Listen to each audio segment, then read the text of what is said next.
Good evening, everyone. My name is Angela McGhee. I'm an international TV medium who is more renowned for the TV series Psychic Investigators. I'm on here to talk about life experiences of my work, working with spirit and helping people on various aspects such as murder and missing people. Which is the crux of my gift, which is the pinnacle, shall we say. And this is a woman who never wanted to be a medium, but as life unfolded, it just showed me spiritual wonderment, and there's intervention from the spirit world almost on a daily basis. So it was one day that the phone rang, and it was Jules McCarthy, a BBC News journalist. The history of me and Jules, funny enough, was instrumented totally through spirit, how we got together. Because what it was, I was doing a theatre show, and out of all the audience, who do I pick to give a profound message to from her grandfather, but Jules? She was so taken back by it that she said she needed to get me on local radio to talk about my life as a psychic detective, shall we say. She was very interested in that part. So that's how we made the connection, and obviously a lot of radio interviews followed. But anyway, this one day, it was out of the blue. She phoned me and said there was a woman called Mandy. Mandy Franks had gone missing. She'd been missing for 6 weeks. She was last seen coming out of a nightclub in Shrewsbury. She said, how about you spending the day and we go to Shrewsbury and see what you can sense and feel? Because I'm due at a case conference with the detectives soon. So I agreed. Anyway, what happened the night before, and it wasn't unusual because it's, more often does. I had a vision in my sleep of a park, and in the middle of the park was a black and white building. I could see the bow of the river, and what aligned to this river was these strange looking benches. And I thought, this is where I've got to go tomorrow. I've got to go to a park. Anyway, with that, we met up the next day. I get in the car and I say, Jules, I said, wherever you take me today, I've got to go to a park.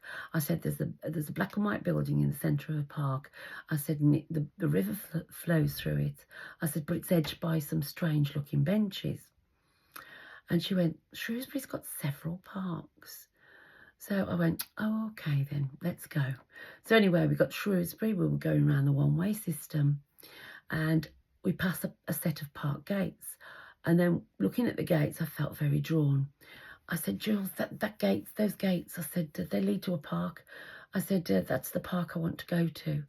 And she said, oh, I don't know about that. Anyway, she stopped suddenly, got out the car, run into the park, and came back out. And she must have had a quick look around, and she got back out and she said, yeah, it's got a black and white building in the middle as the bow of the park. And she said, there's some strange looking benches that align the river. And I said, right then, that's where we need to go. And she went, no, not just yet. She said, I'd like to start at the beginning. Let's go to the nightclub where she was last seen leaving on CCTV camera. So we pull up on a car park opposite the nightclub doors. And then I'm sitting there and I'm waiting for spirit to communicate. And then there, again, one of my first visions. I saw Mandy come out of the nightclub, cross the road, get into a car, a blue saloon, like a dark coloured saloon car, and there was like a younger man in the car. She gets in the car, she's arguing with him. She gets out, slams the door, and then she crosses the road and then runs up a side street. And I'm describing this to Jules as I'm carrying on seeing this vision, and my head's sort of swaying from side to side as I'm actually, keeping Mandy in my sights, as they say. But anyway, I said, she's gone up that side street there. And then Jules went, that side street actually leads to the gates of the park where we were. I says, I know you've become a bit disorientated by going around the one-way system. She says, I said, right then, well, let's go. Let's get to those park gates. So anyway, we went round the one-way system, got to the park gates. And then I realised the park gate, it was torrential rain that night, lashing down. You could hardly see your hand in front of your face. Anyway, I said, the car's pulled up and the man's inside it. I said, and Mandy's gone into that park. I said, but I feel that she's taking a shortcut home or going through that way for some reason. Anyway, the man followed into the park. And so we followed my footsteps and I'm following them in a vision.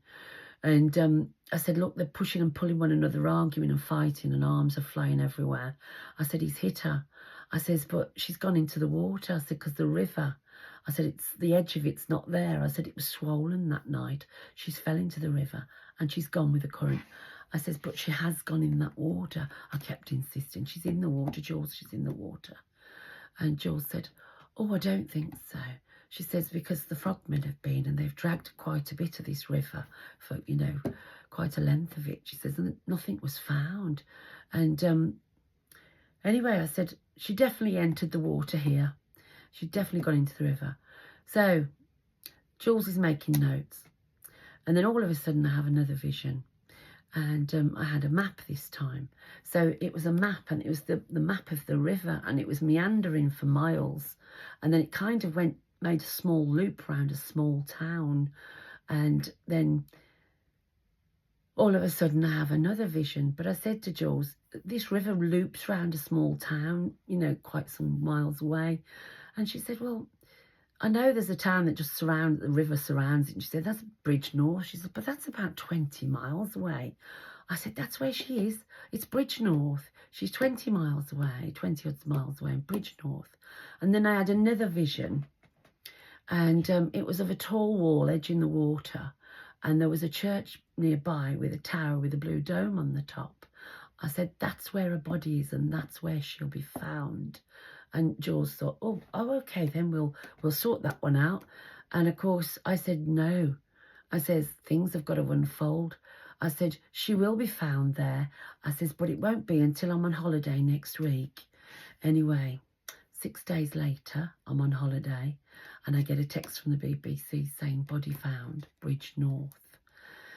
So that was an answer to that, shall we say, to that poor woman. And obviously she was found and was able to be laid to rest. So that's the power of spirit and how it can move in our lives and bring us people on our pathway by surprise. And everyone we meet we're connected to in some way, shape or form. But some people come on our pathways for greater reason and purpose. And only spirit knows that until everything unfolds. So I'll leave you with those thoughts and take care and God bless. Thank you.